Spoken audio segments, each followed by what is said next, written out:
So eto guys, mag-update ako about dito sa hybrid inverter. So kita nyo naman guys, hindi ko pa ginagamit si Deye.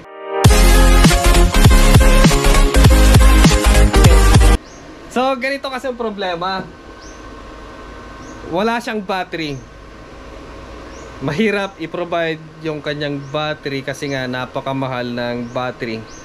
Lalong-lalo na ngayon at may kinakaharap na problema ang Pilipinas. So damay-damay lahat. So eto, yung setup ko ngayon, hindi ko alam kung tatanggalin ko ba to. Ano sa tingin nyo guys? Sa inyo naman ako makikinig yan. Tatanggalin ko ba si PowerMR at idadagdag ko na lang si Deye dito sa tabi niya. Bali yung kanyang wiring, babaguhin lahat yan. Kita nyo naman, natanggal na yung box sa taas. May nilagay akong box dito eh. Yung parang storage na box. Kaya may napapansin kayo dito sa taas na ilaw. So ngayon, wala na. Okay. So, eto kasi, kaya malamang hindi ko siya tatanggalin, hindi ko siya wawalain kasi nga for backup purposes, hindi natin alam kung sino maunang bibigay sa kanila. Maganda pala. So lahat ng mga vlog ko, ano kaya maganda dito? Kasi magandang challenge to eh. Sayang nga, sayang.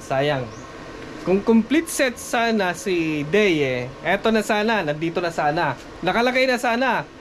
Yung mga ibang mga parts, madali na lang sana i-provide. Lalong-lalo yung solar panel, madali i-provide yan. Yung battery na lang talaga, napakamahal kasi nga 48 volt.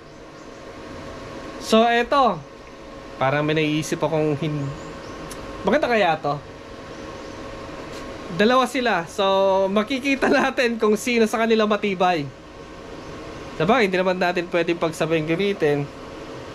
Pero makikita natin talaga na kung sino ang unang bibigay. Ano sa tingin nyo guys? May isa pa akong tanong kasi nga alam ko dito sa YouTube, sa mga viewer naman Dilasag, alam ko marami na kayong karanasan patungkol sa mga solar panel. Ayan. So isa pa yung natatanong ko sa inyo about dito, kung dapat ba magtabi sila. Tingnan natin kung ano yung matibay sa kanilang dalawa. Siyempre majority sasabihin ay Deye. Kung sa itsura pa lang at laman, talagang mas busog si Deye compare dito. Dito parang ano lang siya eh, lahat ay miniature. Sabagay sa wattage kasi, mas lamang kasi si Deye kasi nasa 3,600 watts siya. Ito ay nasa 1,500 watts lang. Tapos naka 12 volt default pa siya. So at least makikita natin siguro, depende sa gusto nyo kung dalawa sila ilalagay dito na solar hybrid inverter. Ayan, wala na, linaw na sa taas. So ang plano kasi dito ay kukulungin ko dito, lalagyan ko ng ano dito, yung kumbaga pader, kukulungin ko siya para safety. Kasi may plano akong mag DIY ng battery kasi hindi ko alam kung anong plano ni Deye kasi okay, sana kung na full set ni Deye, may po-promote natin, makikita nyo palagi sa mga vlog ko yung Deye inverter, tapos Deye battery sana. So maganda sana. Mahirap kasi gumamit na naman tayo ng isang item. Okay si Deye, tapos gagamit tayo ng ibang brand ng battery, tapos kumikita yung ano ng mahirap naman, unfair doon sa ibang mga brand na nagpadala ng unit tapos gumastos sila, tapos kagaya ni PowerMR, sariling gastos natin. Pero kahit sabihin ko unrecommended na klaseng inverter, hindi ko nire-recommend. Kahit paulit-ulit kong sinasabing hindi ko nire-recommend si PowerMR, marami pa rin bumibili kasi nga eto gumagana. Hindi ko alam. Kahit sabihin natin na marami kasing maraming bagay ang kahit sabihin natin na unrecommended, hindi siya maganda man or pangit ang sabihin ko tungkol kay PowerMR, still a publicity. still ay promotion kasi nga nakikita. So hindi natin hindi. So ngayon ang tatanungin ko sa inyo, ano bang sa tingin ninyo, ano ba, makikinig naman ako sa inyo ngayon. At kung ano yung mas maraming sasabihin na eto mas maganda, eto ganito, yun ang susundin ko naman yan. Basta kaya ng budget natin. So ang plano ko ay mag-DIY ako ng battery kasi nga hindi ko alam kung magpapadala pa si Day ng battery or hindi. So sayang naman, ayoko lang gamitin to. Gusto ko lang gamitin si Day Sabagay, kung magpadala man or hindi si Day ng battery, magagamit pa rin natin. At least kahit paano, yung battery na i-DIY natin, magagamit pa rin natin. Ganon. So ang itatanong ko sa inyo, kung ano ba yung mas maganda, prismatic ba or cylindrical? Yung prismatic na katamtaman lang yung lock yung kanyang AH, o yung cylindrical. Ang iniisip ko kasi, bumili dito sa online ng mga prismatic. Ang problema lang kasi, hindi natin alam kung yung eto masama parang bibili tayo ng isang set ng itlog.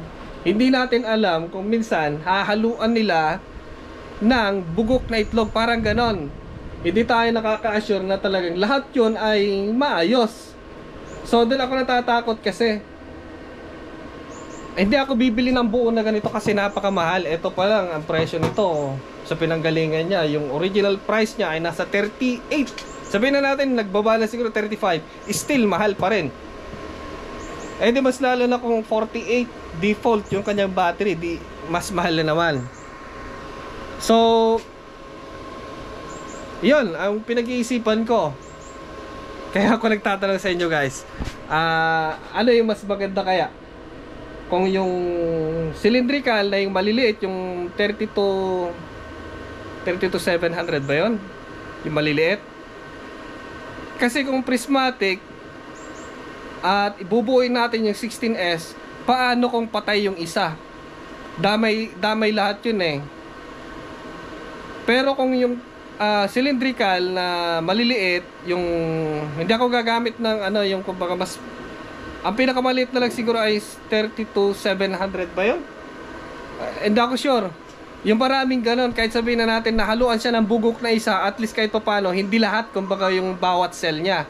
Pero kung prismatic, kung nahaluan ng isang bugok or nahaluan ng isang mahina, damay na yon. So ganon. Ano kayo maganda? Ano kayo sa tingin niyo yung maganda? Yung cylindrical or prismatic?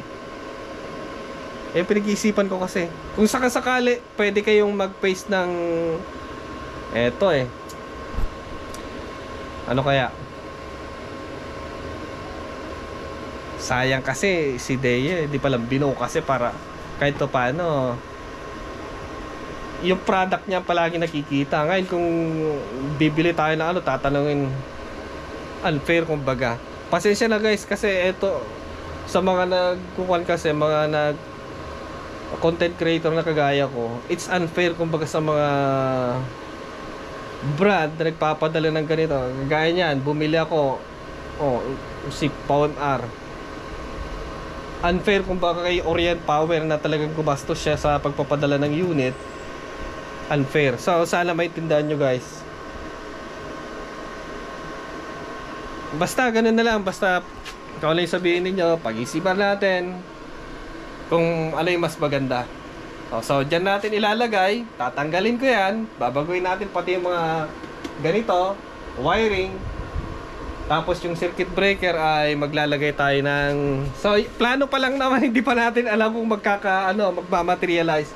Lalagyan natin ng box para, ang isa palang problema kung yung mga circuit breaker kaya nasisira, ay nahuhulugan ng dumi galing sa taas. So pumapasok sa loob, sa kanyang hammer na iipit. Kaya pala yung isa, gano'n lang nangyari. So mas maganda may box. So lalagyan natin ng box. Okay, so ganun guys. Kita-kita tayo sa comment section.